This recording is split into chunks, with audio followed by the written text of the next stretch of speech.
nagyon érdekes, hogy olyan mértékig tették függővé az embereket, hogy 100 millió, milliárd ember nézi meg a Social Dilemma filmet, amivel ez le van vezetve, és mi van? További pénzt keresnek a filmen, mert az eredményeképpen semmi nem változik. Ezeket a technológiákat egyszerűen ránk öntötték, felnőttekre is. Akkor mi már felnőttek voltunk. Nem volt ahonnan tudnunk, hogy ennek ilyen veszélyei vannak. Ebből az fog következni, hogy az emberek megszűnnek gondolkodni. Nem fognak már fogalmazni dolgokat, megfogalmaztatnak mindent az AI-jal, és elfelejtenek fogalmazni. Fogalmuk se lesz semmiről sem. Ez egy elbutulásnak, a tömegek elbutulásának az eszköze. Alapszabályként kéne most lefektetni, hogy bármilyen új ilyen fajta nagyon előremutató technológia van, az hosszú-hosszú évekig csak a felnőtteknek, sőt, hosszú évekig csak ellenőrzött körülmények között kellene hagyni alkalmazni.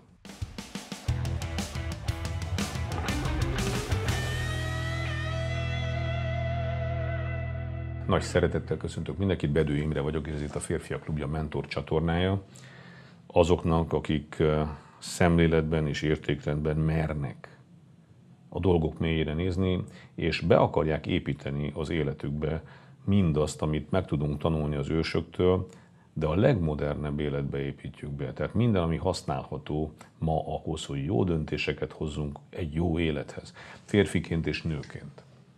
Úgyhogy köszönöm szépen, hogy itt vagytok, köszönöm szépen újfent azt, hogy a kommentjeitekkel és a lájkjaitokkal az algoritmus segítitek, mert akkor minél több ember, minél több komment, meg like van, annál inkább ajánlják a videót. Nincs mindenkire szükségünk, de aki ilyesmi mentalitású, mint mi, annak a nyugodtan ajánljátok, mert ezt a közösséget építjük mi, akik tenni akarnak és akik tenni mernek, de akik ehhez értékrendi alapokat erősítenek meg. A mai téma a generációs szövetség helyreállításának egyik érvéről szól, illetve pontosan a generációk közé éket ütő egyik fő érvet veszem górcső alá, és egy picit elemezzük ki, talán a fiatalok kedvéért is, és az idősebbek kedvéért is, mert hallom én az idősebbektől is, meg a fiataloktól is ugyanazt, hogy a fiatalok elgyengülése, a fiatalok veszélybe sodródása, például az új technológia használat és az a függővé válásban is, hát nyilvánvalóan a szülők és neked igen, mi vagyunk a hibások, mi? Hát mi rontottuk el, vagy hogy ők gyengék és nem szeretnek beleállni a munkákba, mi rontottuk el. És ők is azt mondják, vagy ti fiatalok, hogy igen, a szülők rontották el. Ez nem vezet sehová, és egyrészt nem is igaz. Elmondom, hogy nem igaz. Tehát, hogy gondolhatnánk, hogy ez igaz, mert együtt voltunk ebben az egész időszakban, ezek a generációk, de mégsem igaz. És amúgy is nagyon-nagyon nehéz, hogy sokkal jobb összefogni, mint ebbe a fajta áldozatiságba belemenni. Akik ezt terjesztik, és akik utána befogadólag egy kicsi önváddal saját magukat ostorozzák, azok is mind-mind azt a fajta nagyon negatív, nagyon lehúzó, sehova nem vezető áldozatiság kultúráját erősítik, amit kívülről ránk erőltetnek, hogy eleve mi az áldozatai vagyunk mindennek, és nekünk ugye nyilván valami ilyesmiről fogok én is beszélni, de azért nem lehetünk egymás áldozatai. Pontosan meg kell határozzuk, hogy ki a felelős. És ameddig a felelősök ránk tolják, hogy minden szülő, mi vagyunk a felelősek, és a gyerekek is ránk tolják, hogy mi vagyunk a felelősek, addig együtt nem találjuk meg az igazi felelősöket, és együtt nem tudunk arrafele nézni, ahol a megoldások vannak. Pedig van megoldás, és ebből közösen sokkal jobban ki tudunk jönni, mint hogyha mi is magunkat vádoljuk, meg a gyerekeink is minket vádolnak, és akkor mi van? A pszichológusoknál bemegy a kliens, és rögtön azt mondja, édesanyáddal milyen volt? Hát igen, ő a hibás, apád, aztán végképp nagyon hibás volt, és akkor mi van? Kezelnek 10 évig, több millió forintért, ezt csókol anyád róza. Nem jó. Nem jó. Főleg, hogy nem is igaz.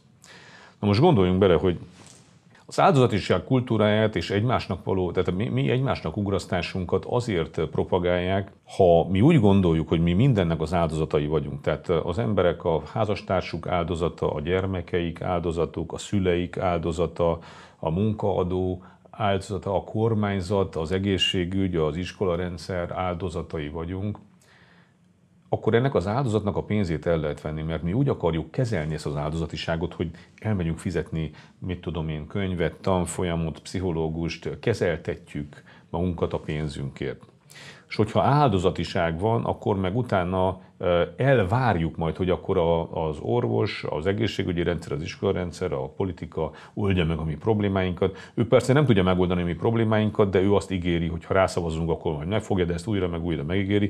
Tehát ez egy jó rendszer azoknak, akikhez járunk, az orvosoknak is jó, mert megyünk oda és remélünk tőlük valamit, és mégse kapjuk meg, hiszen egy jó orvos nem azt mondja, hogy meggyógyítlak, hanem azt, hogy segítek neked meggyógyulni.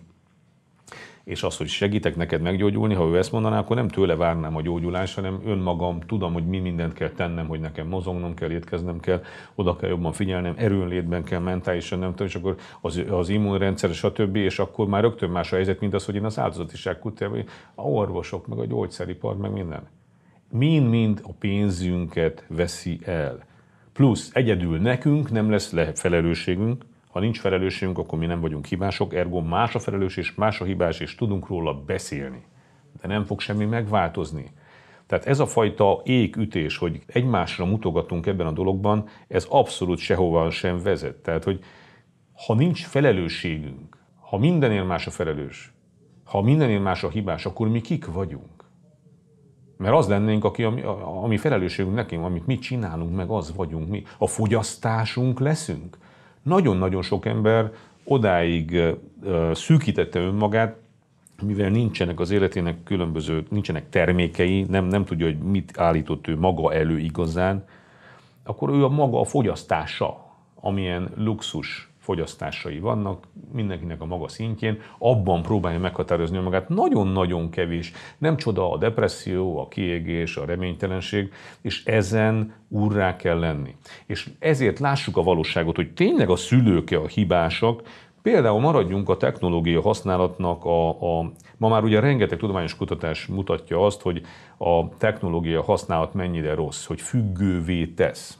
Fiatalok és az idősebbeknek is elvonja az élettől az idejét, elvonja az élettől a figyelmét, és minden többek között ezért megy lefelé. És hogy ebben a dologban is a szülők voltak a hibások, mert ezt hallom a szülőktől, hogy igen, mi vagyunk, és a gyerekektől, igen, ti vagytok a hibások. Lássuk a valóságot, hogy történt.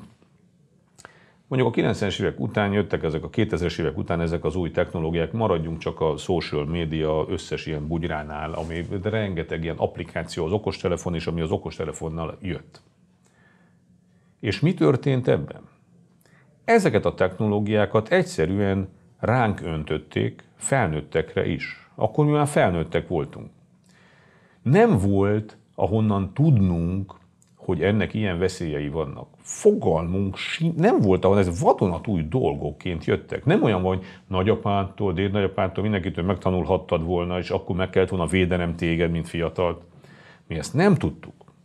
Ami óriási probléma volt, hogy nekünk felnőtteknek nagyon hosszú idő kellett, míg rájöttünk ennek a veszélyeire. És a felnőttek többsége ma se jött rá a veszélyeire. Kérdezzétek meg, fantasztikus. Az én függőségem a legjobb a világon. Nem akarok szembenézni, hogy én függő vagyok, és állandóan nyomkodom. Tehát jó. Még mindig kevesen jöttek rá, de mi, akik rájöttünk, azoknak nagyon hosszú idő kellett, míg rájöttünk, hogy valami nem jó. Amivel félre lettünk vezetve, és itt minden alkalommal alányszor elmondom, mert a tudós társadalomnak hihetetlen felelőssége van. A kollaboráns tudósok félrevezettek minket, mert validálták. Az, hogy maguk a technológia tulajdonosok azt mondták, hogy ez egy fantasztikus technológia, mert itt a kapcsolódás, a kommunikáció, a hálózatok, a tanulás, a tartalmakhoz való hozzáférés egy fantasztikus ez egy ilyen 28. századi új előremutató dolog, mi azt elhittük. De ahogy a technológia tulajdonosok ezt mondták, az oké, de ők mindig a tudósokkal, a tudománnyal takaróztak, és a tudósok ezt alátámasztották. A pszichológusok, mindenféle olyan tudósok, akik ebben, hogy ez valami fantasztikus dolog, mert a kollaboráns tudósokat ez az ipar fizeti. És az állam azért nem tud megvédeni, tehát az állam azért nem tudja soha a politika maga alá gyűrni az ipart, mert az állam sem egy önálló entitás. A tudományos világ mindent maga alá gyűrt, És az állam is csak akkor mer politikai döntést hozni, ha a tudósok validálják. Nem úgy van, hogy az állam, egy politikus azt gondolja, hogy figyelj, ez nem lesz jó, ha neki nincsen egy tudós által validálva, akkor ő nem meri meglépni, de a kollaboráns tudósokat nem a politika fizeti, hanem az ipar fizeti.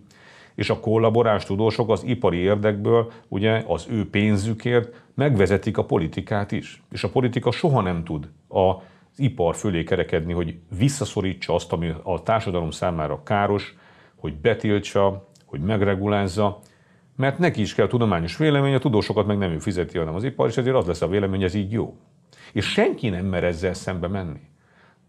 És a tudós társadalom nem egy gazdag társadalom, annyi pénzt nem is kapnak alamizsnáért, hírnévért, a konferencián való részvételért, a sok-sok idézésért, a publikációs listáért, ilyenekért adnak el minket, és felelőtlenül validálják azokat a rossz dolgokat, amelyek tönkreteszik az életünket.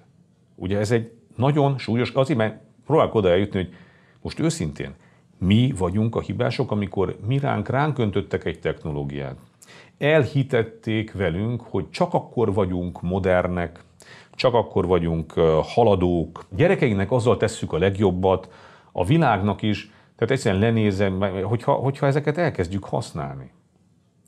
És mindehez validációt nyújt a tudományos világ, tehát meg voltunk vezetve.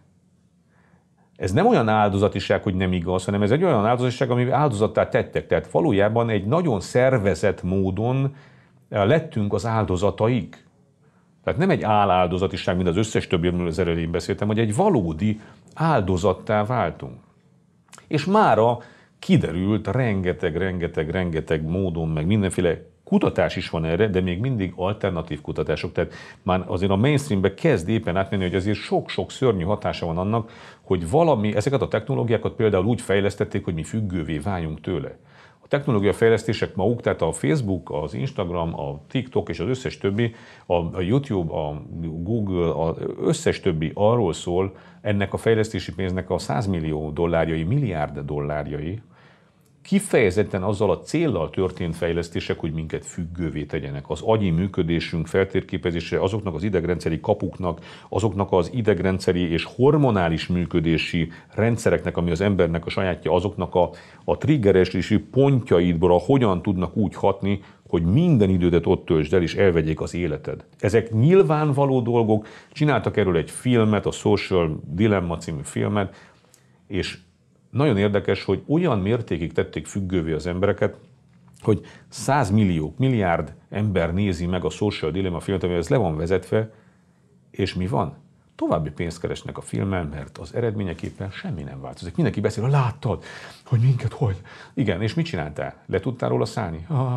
Nem. Semmi nem történik, csak további pénzt keresnek vele. De senki nem tudott megvédeni. Tehát amikor a fiatalok azt mondják, hogy hol voltunk mi öregek, meg minden, mi ki voltunk szolgáltatva ennek a sok 100 milliárd dolláros fejlesztésnek, ami a mi gyengeségeinket, a mi tudtunk nélkül, tehát egy egységnyi ember nem tud szembeszállni egy ekkora fejlesztésnek a hatásaival, és a tudósok eladtak minket, és a tudósoknak, a kollaboráns tudósoknak, azok fedezték ezeket az ipari marketinget, és a politikát meggátolták abban, hogy ő lépni tudjon. Ugye? Minden ugyanide vezet, és mi meg azt hittük, hogy a legjobbat cselekedjük. Csak azért mondom, hogy érezzük, hogy mekkora felelőtlenség ez, hogy ráhajítanak olyasfajta technológiákat az emberiségre, amelyiknek a hatásairól fogalmuk sincs. Egyszerre hajítják rá mindenkire, és ez ma is történik, és mi, fiatalok, és a mi generációnk együtt vagyunk ebbe a pácba. Mi mind együtt vagyunk, mi mind újra, meg újra megszívjuk, bocsánat a pesties kifejezésért, ugye elszenvedjük ennek a hatásait. Tehát nagyon érdekes, hogy ami ezt a feszültséget a generációk között okozza, hogy nem csak a felnőttekre dobták rá ezeket a technológiákat, hanem azonnal megnyitották és lehetőséget adtak a gyerekeknek is ennek a használatára. Azoknak a gyerekeknek, akinek aztán abszolút semmiféle védelmi mechanizmusa nincs. Sem idegrendszerileg, sem nem tudom, koponyacsontozatilag, sem ugye anatómiailag nem képesek arra a fajta gondolkodásra, döntésképességre, kitartásra, egyáltalán arra az önvédelemre, amire egy felnőtt sem volt képes, mert őt is függővé tették, nemhogy egy gyereket. Tehát milyen gyilkosság az alapszabályként kéne most lefektetni, hogy bármilyen új ilyen fajta nagyon előremutató technológia van, az hosszú-hosszú évekig csak a felnőtteknek, sőt, hosszú évekig csak ellenőrzött körülmények között kellene hagyni alkalmazni. Egyszerűen azt kellene mondani, hogy bizonyos körben, ami zárt körben lássuk, hogy mi történik. Ha ott nagyon jó, akkor kivinni a felnőttek körébe, de a védtelen, aki képtelen védekezni számtalan genetikai, anatómiai, idegrend, bármilyen okból, a gyerekek legeslegutoljára, a gyerekeknek a legeslegutoljára kéne lehetővé tenni, hogy használják ezeket a technológiákat. Értjük ezt? Tehát ez egy biztos, ma már egy biztos tudás, hogy ezt így kellene csinálni. És ehelyett ma mi történik? Megint, hogy együtt vagyunk ebbe a pászba. Mi vagyunk a hibások? Akkor, amikor elöntenek bennünket, például a Netflix most nem csak olyan sorozatokat gyárt, ugyan maga a Netflix ezekkel a fantasztikus sorozatokkal hihetetlen jó filmsorozatokat készítenek, ami nem tudom hány évad, nem tudom 80, 100, 150 rész. Olyan függőséget okoz, hogy emberek tömegei alig várják, hogy a kötelező munkahelyi munkát befejezhessék, vagy még a budin is nézik ezeket a sorozatokat, és otthon is ennek élnek. Ez egy hihetetlen függőség, és több ezer életnyi ilyen sorozat van a Netflixen. Tehát az egész életedet el tudod nézni ezzel a függőséggel. Emberek ebben jobban belehalnak, mint a YouTube-ba. És most nem elég, hogy ez van, és ezt megcsinálják, hogy ezeket a fantasztikus, tényleg jobbnál jobb sorozatokat oda kirakják, és mindenki már alig, még egy rész, úristen, elment a fél éjszaka, de holnap megyek dolgozni, alig várom, hogy hazaérjek 5-kor már elkezdem nézni, csak 2 részt nézek, de még egy harmadik, még egy 5, már lejárt az este, és elment az élet. Most azt csinálják, hogy játékokat, tehát a Netflixen keresztül fogyasztható parti, tehát ilyen buli és családi játékokat vezetnek be. Tehát ezek megint ellenőrizetlen, most csak mondom egy újdonságot, mert ez most fog jönni. Hogy most van például egy család összegyűl, akkor tudják, hogy mondjuk filmet nézni egész végig az elég ciki. Ergo, ha marad valamennyi idejük, és nem csak filmet néznek egy családi esemény alatt, remélem, hogy esznek, isznak bármi, még marad idő valamit beszélgetni. És valami olyat csinálnak, ami a családot összehozza, arról megtudják, hogy vannak, hogy ki mit csinál, vagy kit mi érdekel. Tehát csinálnak családi játékokat a Netflixen, akkor ezeket a közösségi dolgokat, hogy egy család egymással foglalkozzon, egymásról tudjon, egymással kapcsolódjon, azt egy játékon keresztül lehet valamennyit kapcsolódni, de valljuk be, hogy nem annyira. Nem a másikkal, hanem az ő szellemiségével, lehet az ő eszével, meg izével kapcsolódni, de el fogják vonni ezt az erőt. Vagy egy buliba addig is legalább az emberek, akik oda összejöttek bulizni, azok valamilyen módon egymáshoz kapcsolódtak, a parti játékokkal ugyanazt a másik fajta közösségnek a kapcsolódási lehetőségét is elszippantja. Ez egy prognózis, ez nincsen úgy kipróbálva, hogy nem engedem rá az összes emberre, hanem hogyha van, nem tudom, 1,5 milliárd, nem tudom pontosan hány Netflix felhasználó, de körülbelül ilyen számokkal dobálóznak, akkor annak mind, boom, odaadják. Mert ők kifejlesztették. Tehát a technológia tulajdonosok fejlesztései előtt, aminek a fejlesztése mögött mindig a függővététel magasabb és magasabb szintje áll, hogy te minél több időt töltsél el, ezáltal minél több adatot szolgáltass neki az életedről, a prioritásaidról, amit ők el tudnak adni, mert ez az ő. Tehát neked valójában a felhasználásoddal adatot termelsz, és valaki abból pénzt csinálsz, csak a te életed elmegy. Ugye, tehát az ő újabb és újabb fejlesztéseket egyből rádobják a teljes emberiségre, plusz a gyerekekre is. És ha ugye most is megint a tudomány, mikor lesz olyan mainstream-é ez, hogy fel tudjon állni a tudomány, és ellen tudjon ennek állni? Ez a tudósok dolga, nem az egyes tudósoké, akik már rengeteg tudományos kutatás van, de ezek még mindig valamilyen ilyen underground, ilyen föld alatti mozgalomba publikálják az ő, és ilyen előadók, mint én is, meg mások is, ugye a Pécsi Ritával itt szoktunk, vagy a Pöltl Ákos, meg ezek beszélnek ezekről, és akkor mi van? Alig érünk el pár embert ahhoz képest, hogy mennyit kéne elérni. Ezt egy kulturális szinten az államot kéne a tudósoknak meggyőzni, hogy vessenek véget ezeknek a dolgoknak, és zárt körbe próbálják ki, utána ott van az AI, nem akarunk felsorolni, hogy felnőttek meg a gyerekek. Tehát az AI-nak az egész világra való rávezetése, tehát Én megérteném, hogy van olyan AI, ami kell például egy cégnek az ügyfélszolgálati rendszere, hogy tényleg a Telekom ugye felhívod, és akkor egy robottal tudsz megbeszélni, rengeteg dolgot el tud intézni, és meg tud nézni, le tud ellenőrizni, el tudja neked intézni. Annak tök jó, de az egy zárt körben van. Vagy van, mondjuk a tudósok használnák arra, hogy a nagy sok-sok anyagból legyűjtsenek, és ők maguk utána agyilag, emberileg értelmezik ezeket. Az anyagokat, amiket legyűjt nekik ez a mesterséges intelligencia, de az, hogy mindenkinek odaadják, minden félidióta hülye gyerek ma már képes arra, hogy olyan fantasztikus zenét én szemem előtt 2 perc alatt azt kéri tőle, hogy írj egy szöveget arról, hogy a tegnapi edzésen olyan izomlázam volt, hogy fáj a hátsó felem. És egy olyan szöveget ír, hogy elájulsz, és erre egy olyan zenét tesz alá, ahol fantasztikus zene, olyan, hogy egyből lehet bulizni rám.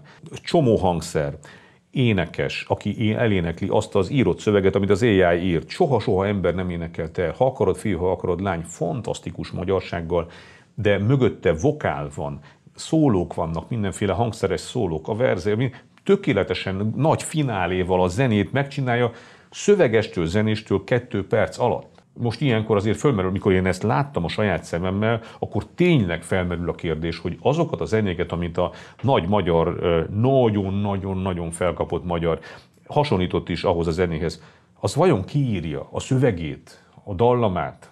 Aztán meg lehet tanulni, mint egy ilyen papagáj ezt mondani, de ez másfél percen belül, tehát így pik-pak rak össze olyat, amit egyből lehet hallgatni, lehet rá bulizni, be lehetne vinni a rádióba az egész szöveget. Hogyha mondjuk egy kicsit értelmesebb szöveg lenne, nem az, hogy fáj a fenekem, mert éppen nagyon izomlázam van. De ott csinálta előttem. Minden hülye gyerek, le fog menni mindennek az ára, mert a mesterséges intelligenciával nem kell egy igazi zenész, nem kell neki komponálni, nem kell neki igazi szöveget írni. Megírja az AI, ő egy kicsit belematat, és kész. Tehát az, hogy valakinek kellett több nap, vagy több hét, míg összerak egy számot, vagy esetleg egy csapatnak kellett, egy zenész csapatnak, akik összeművészkedték ezt, azt most összerakják másfél perc alatt, utána maga az AI legenerálja mindegyik hangszernek a saját kottáját, és egyszerűen följátsza bárki a színpadon azt, amit az AI generált, és olyan, mint hogyha ők találnák, vagy eljátszák azt a bizonyos zenét, mert le van az írva ugye maga a kottája is. Mindennek az értéke el fog veszni, nem fogjuk tudni, hogy ki írta a könyvet. Az, aki íratott egy könyvet az AI-jal, az értette ehhez vagy nem. Olyan emberek fognak könyveket íratni, olyan emberek fognak könyveket íratni, akik nem értenek a témához, olyan embereknek írják, akik ők se értenek a témához, viszont pénz, de $1 is megírja egy ilyen 15 perc alatt írt könyvet eladni, ameddig nekem hosszú idő, ameddig megírok egy könyvet, de az úgy oda van téve, de mi legyen a különbség? Az enyémért fognak fizetni $15? Az övéért, ha $1 adja, és nem tudnak különbséget tenni? És azért mondom, hogy egyszerűen rádobják az egész emberiségre ezt olyan hihetetlen problémákat okozva, amivel például ebből az fog következni, hogy az emberek megszűnnek gondolkodni. Nem fognak már fogalmazni dolgokat, megfogalmaztatnak mindent az AI-jal, és elfelejtenek fogalmazni. Fogalmuk se lesz semmiről sem. Ez egy elbutulásnak, a tömegek elbutulásának az eszköze, elbutításának az eszköze. Nem akarok tovább menni ebbe, mert tényleg ma már képesek arra, hogy valakinek az arcképét oda kirakják, és utána írnak egy szöveget, és azt az leírott szöveget bármilyen nyelven az az arc el tudja beszélni. Tehát sose fogod tudni, hogy egy videót igazán az ember mondott el, vagy a hangmintájával írott szöveg alapján mindenféle nyelven el tudják mondatni azzal a karakteres színészek nevével élnek vissza, hogy ők reklámoznak cégek termékeket. És hogyha ezt egy kirgiz pincében egy 15 éves gyerekkel csináltatják meg ezt a reklámot, mindenhol adnak el, meg se találják azt, aki készítette, akit felelősségre lehet vonni, meg semmi, mert bármilyen félidióta hülye gyerek kezébe vannak olyan eszközök, amivel fölborítanak értékrendszereket. És azért mondom ezt, hogy milyen érdekes, hogy ezt mindenkire egyszerre szabadítják rá. És ezért beszélek erről, hogy lássuk, hogy mi fiatalok és mi középkorúak és idősek egyszerre vagyunk ebbe a pácba. Egyszerűen szövetséget kell kötnünk abban, hogy rámutassunk az igazi felelősökre. Az igazi felelősei ennek először is a technológia fejlesztők maguk. Most azért nem megyek bele, hogy az élelmiszeriparban ugyanez van. Mondhatnám azt, hogy az élelmiszeripar az sokkal érthetőbb, mert hogyha összekutyulnak, nem tudom, mindenféle porokat, és ezt-azt, akkor nem lehet, hogy egyből bedobják a piacra, és akkor 10 év múlva jönnek rá, hogy rákkeltő, vagy 20 év múlva. De ez van az élelmiszeriparban is, mikor a zsírt lecserélték a margarinra, és azt mondták, hogy a vajat cserélték a margarinra, a zsírt meg az olajra, tehát az étolajra. Akkor minden tudós megesküdött, hogy az sokkal-sokkal jobb. Ma már tudják, hogy sokkal-sokkal rosszabb és károsabb. Nem változott sem a kémia, sem a világ. Akkor is tudták volna, csak aki szólt, hogy nem jó a margarin, azt elnyomták, mert hihetetlen érdek fűződött ahhoz, hogy ne tud otthon megcsinálni a vajat a tejből, hanem menjél a boltba, és egy gyárban készült anyagot kelljen vegyél, ami margarin, mert akkor a te pénzed a gyárhoz oda tud, sok ember pénze a gyárhoz tud menni. Nagyon érdekes, ugye? Azelőtt meg mindenkinek a pénze ment a szomszédhoz, mert csak tejet vett, aztán kiköpülte a vajat. Minden iparágban az iparági érdek és az iparági, mocskos, azok is kollaboránsok, akik az iparágon belül ezeket a fejlesztéseket végrehajtják. És az ő bűnük az nem kéne, hogy elévüljön soha. Valószínű, hogy el kéne őket számoltatni, akik ebben részt vettek, mert ők nagyon jól tudták, hogy egy függővé tévő technológia fejlesztésben ennek a szakértője az világméretű problémákat okoz. Soha nem elévülő bűnnek kéne lennie. Ezentúl a tudósok, akik vagy butaságból, ne nevezze magát tudósnak, vagy kollaborációból, vagy technológiai vakságból, vagy nem tudom, ilyen könnyelműségből ezeket validálják, azok mind ellenünk vannak. 10-15-20 év múlva, ha kiderül, akkor mind elő kellene venni őket öregkorukba is, és azt mondani neki, hogy öreg, ez az információ neked akkor is rendelkezik. Nincsenek itt újdonságok az emberi szellemmel, hormonrendszerrel, az emberi elme támadhatóságával kapcsolatosan. Csak az új, hogy ezt meg is támadták tudatosan, és egyszerűen kivesznek a saját életünkből. És utána a politikára is nyomást kell gyakorolnunk, hogy bizony alakíts át azt a rendszert, hogy legyen olyan tudományos háttere, ami független az ipartól, hogyha már mindenképpen a tudománnyal kell neki takarózni, mert ő nem képes arra, hogy maga megítéljen dolgokat, akkor olyan tudománnyal takarózzon, ami független tud lenni, és ami független az ipari érdekektől. Ennek a rendszereit ki kell... És hogyha ez így van, akkor rögtön kiderül, hogy mi sem válunk áldozatá, és mi és a mi gyerekeink szövetséget tudnak kötni, hogy ő előttük nem azt mondják, hogy mi voltunk a hibások, és mi nem vádoljuk önmagunkat, és mindenki a sehova nem vezető úton megy előre is, jaj, tényleg mi vagyunk a hibások, hanem mi abban kell jók legyünk, hogy ezeket föl kell ismerjük, ezektől el kell szakadjunk, a függőségeinket meg kell szüntessük. Nagyon kemény. Ha már idén pázba kerültünk, de mind együtt kerültünk ebbe úgy bele, hogy nem volt esélyünk. Amire esélyünk keletkezett, addigra már benne volt mindenki. És újabb hullámok jönnek, emberek. Tehát nagyon-nagyon észnél kell lenni, és köszönöm szépen, hogy ez a csatorna nézői, én remélem, hogy annyira észnél vannak, hogy gyakorlatban, az életben is meghozzák a magunk döntéseit. És megfogjuk a gyerekeink kezét, és őket is segítjük, hogy meghozzuk a döntéseket, és lejövünk ezekről a dolgokról, és megpróbálunk az életben helytállni, az igazi dolgokban helytállni, a barátságainkban, a családjainkban, a beszélgetéseinkben, a kapcsolatásainkban, a valódi segítségnyújtásban, ami a fizikai szinten történik, és ez lesz az, ami táplál minket, ez lesz az, ami önbecsülést, önbizalmat ad, ami miatt tudjuk, hogy mindaz vagyunk, kik vagyunk, amit letettünk az asztalra, konkrét produktumok, abban segítettem, megoldottam, odamentem, kiálltam érte. Értjük ezt? Ez a közösség erről szól, remélem. És nagyon örülök, remélem, hogy hasznos volt, remélem, hogy talán a fiatalokat is meggyőzi, adjátok tovább, hogy lássuk, mit szólnak mások ehhez. Újra kell kötni ezt a szövetséget, és mindenki, aki ellenünk közénk akar állni, az nem tesz nekünk jót. Nincs fiatal nemzedéki siker az öregek tudásának, tapasztalatának az átvétele nélkül. Nincs olyan fiatal nemzedéki siker, akit szembefordítottak volna az öregekkel, és valahonnan az internetről összes millió bugyrából tanult volna bármit is. Ezt akarják veletek. Mi vagyunk azok, akik úgy, ahogy de érdekmentesen a lehető legjobbat akarjuk. És igen, mi vagyunk azok, akik ha későn ébredünk, mert nem volt, ahogy hamarabb ébredünk. Úgyhogy ébredjünk együtt. Köszönöm szépen, és hajrá együtt!